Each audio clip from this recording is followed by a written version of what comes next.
What's up friends and welcome to a brand new video. My name is Eric and today we are comparing the brand new DJI Mini 2 versus the Mavic Pro 2. Now you might think, what is the point in a comparison between apples and oranges? The point is that the specs of both drones look pretty similar and the differences are maybe not worth $1,400 US.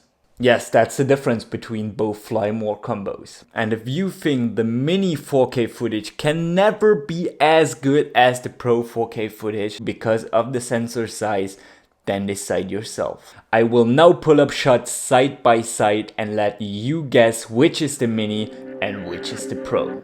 Let's go.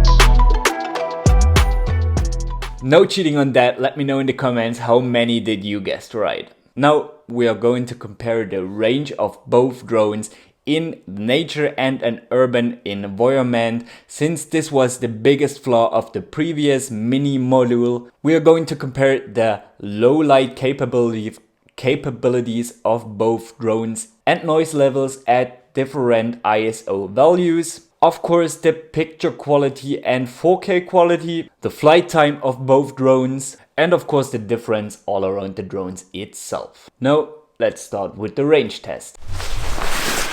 Alright, we're out here in the cold, let's get this range test started. The DJI Mini lost the connection about 2 kilometers, while the Pro was able to keep the connection over 3.1 kilometers. Within the same height and the same flight path. In an urban environment, the Pro was surprisingly able to reach over 3.6 kilometers, while the Mini lost the connection at 3.4. Both drones use the same OcuSync 2 technology, but the Mavic Pro seems to manage the range a bit different, maybe due to the different controller module. Now let's do a flight time test. So we're doing a flight time test, the DJI Mavic Pro versus the DJI Mini. I tried to start both drones the same time and I tried to lift both drones the same time, and we will see which drone will land earlier. Let's go.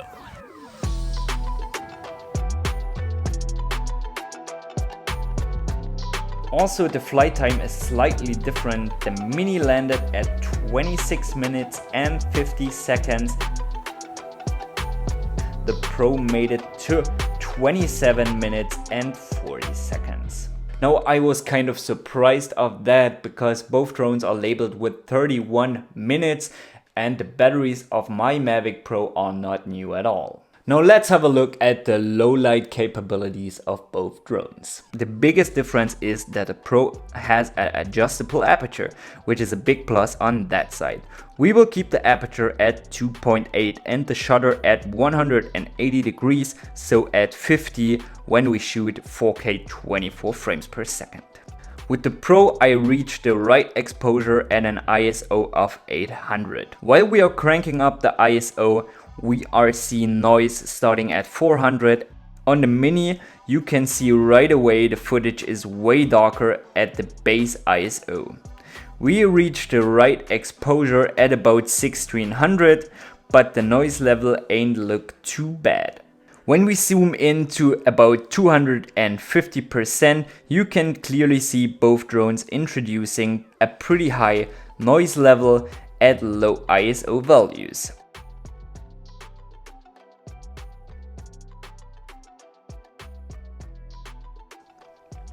On the side-by-side comparison, you can see that the Mini does slightly better. but you need one step more ISO to reach the same exposure, so it's pretty equal.